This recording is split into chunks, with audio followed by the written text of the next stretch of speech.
When we solder our components together for our airboat, what we're going to do is make sure that we have two wires coming off our motor. So if you don't have two wires coming off your motor, what you might need to do is get an extra wire. And it's really important when you solder the wire in the motor that you don't take too long. So don't solder and hold it there for an excessive amount of time. So that might be like more than 20 seconds, okay? If you're having a problem and it's not soldering on quickly, let it cool down, try again in a minute, okay? So let's say you've got your two wires on, everything's good to go.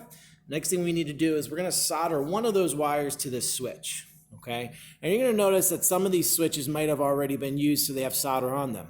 And we can use that to our advantage, okay? Or we can desolder them. There's a hole in each one of these that we can utilize. I tend to just use the solder and heat it up to attach my wire, okay? Now, whenever we're doing this, you need to have one wire to the center. Doesn't matter if it's from the motor or from our battery snap, but one wire has to be in the center, and then the other wire can be on either side of this, okay? So I've got my soldering pencil set up here. I have my sponge already. It's a little bit damp here. I'm gonna make sure that this is clean. You can see that it's shiny in appearance. That's what we're looking for. Notice I'm wiping away from myself, okay? The other thing I like to do to help myself out, and I might not actually need to do that this time, but I'm gonna do it anyway, add a little bit of flux. That's gonna help to allow the solder to flow quickly, okay?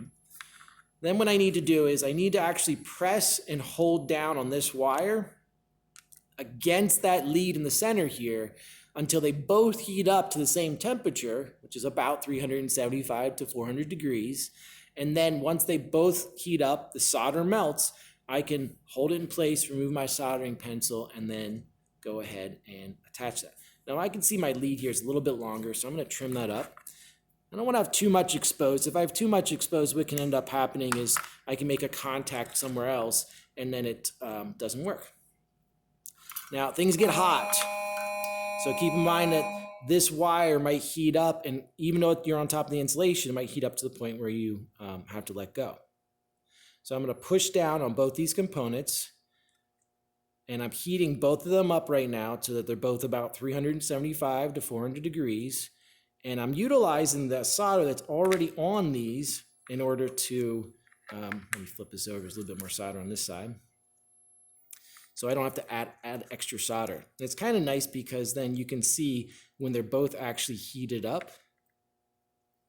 So I can see that that one's heated up, everything's liquid. I'm heating up both of them, the wire and the tab. I can let go, let it cool off for a couple of seconds, and now it's actually attached here, okay? So that's one wire from the motor. Now I need to attach one wire from the battery snap to the switch.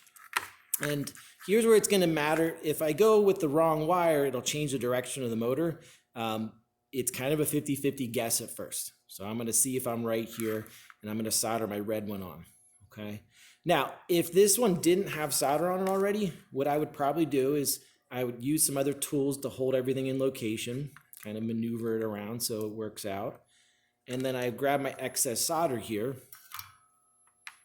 I would still hold down, making sure that I'm heating up both the tab and the wire.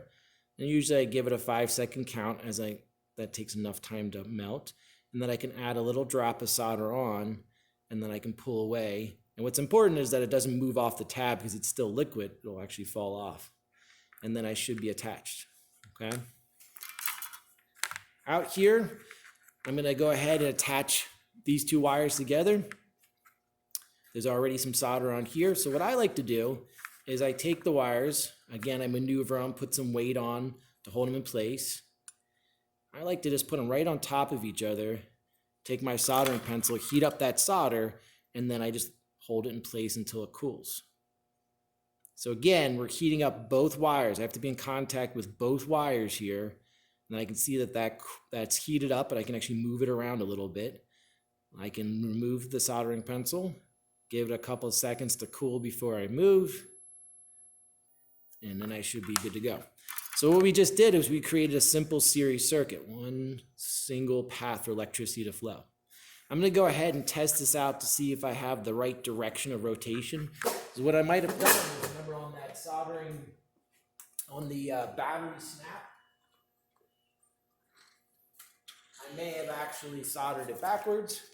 So what I can do is always make sure that I have some sort of load on my motor. So the propeller is going to be the load. I'm going to take the switch, turn it to the on position. I'm going to take my battery and just touch it to the battery snap and see which direction it rotates. So if I can feel wind going against me, that's the right direction. If I can't feel wind going against me, like it's going this direction, I feel it against my hand, I then went the wrong direction. Okay. So how would I fix that? I just desolder these two wires and change the location for them and solder it back together. Okay. So those are the steps for soldering everything together. The next step would be to add it to your boat. Keeping in mind the length of this wire is important. If you have a lot of extra wire, you may have to desolder this, trim the length of the wire, solder it back together so that you have just the right amount of wire.